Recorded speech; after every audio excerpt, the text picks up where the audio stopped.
Hey class, welcome to Chapter 13, Section 2, as we begin to see the settling of the West.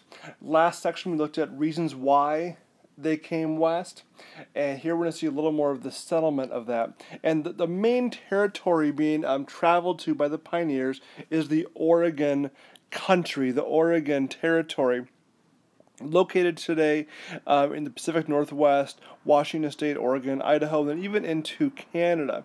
And this territory was really a huge move by pioneers wanting to start a new life, new territory as they made their way. This territory is unique. It's claimed by both the British and the United States. Both countries have laid a claim to it, so that will of course need to be settled pretty soon. Besides good land, there are other positives there, like furs. Furs had a lot of money, lured a lot of people to this area. The trail that was taken was the Oregon Trail, all the way again from Independence, Missouri, up here to Astoria, Oregon, right in here. The trail was rediscovered by a man named Jedediah Smith. It had been created by Robert Stewart back in 1812, then rediscovered by Jedediah Smith, and that of course led the way for many, many settlers to caravan west to Oregon, looking for a new life for one of those reasons we saw in the last section, whether it was the lure of the land, mood of the day, opportunity for money, adventure, or for religious reasons. But we've got to settle this dispute, right? This land here claimed by both nations.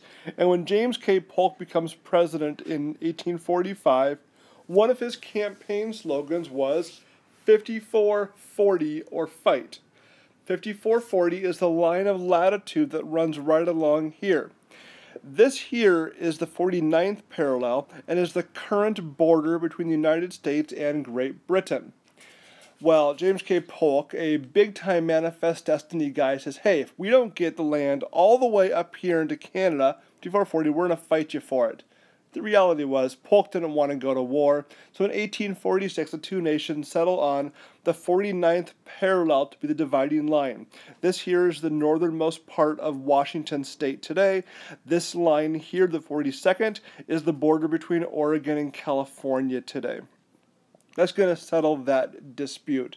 Both groups, the British wanted the land down to the Columbia River, right here, and we wanted the land up to here. We found a compromise right there in the middle. So I mentioned to you last, some people came to the West for religious reasons, and one of those groups were the Mormons. The Mormons saw the West as a refuge from the persecution that they had been experiencing in the East.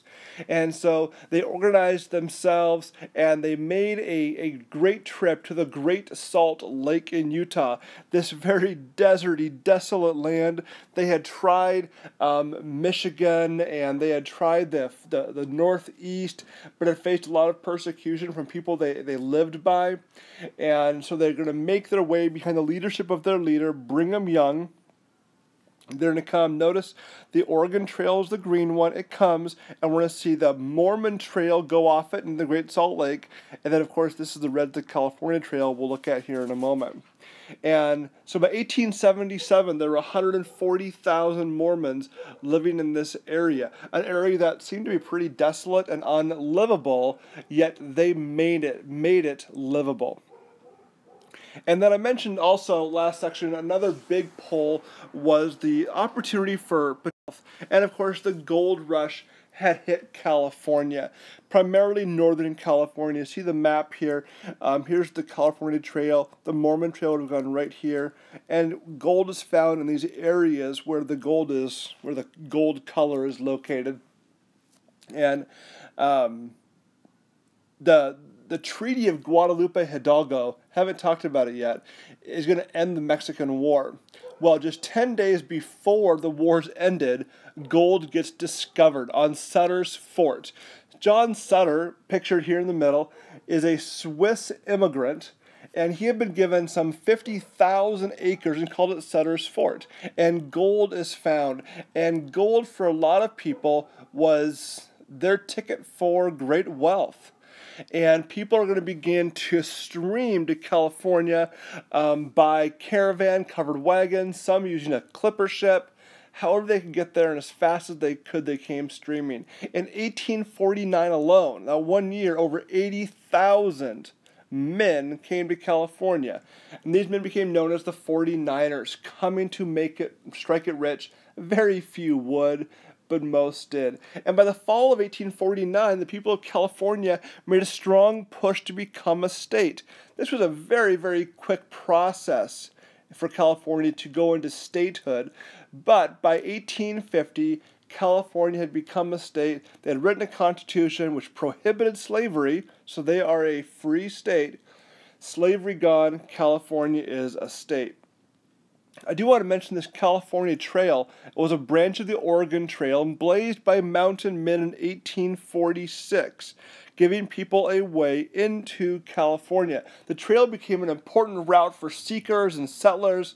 The trail, though, was very, very dangerous because of all the desert conditions, a severe lack of water, and then having to cross over the Sierra Nevadas. But despite its challenges, 165,000 pioneers came to California between 1846 and 1858.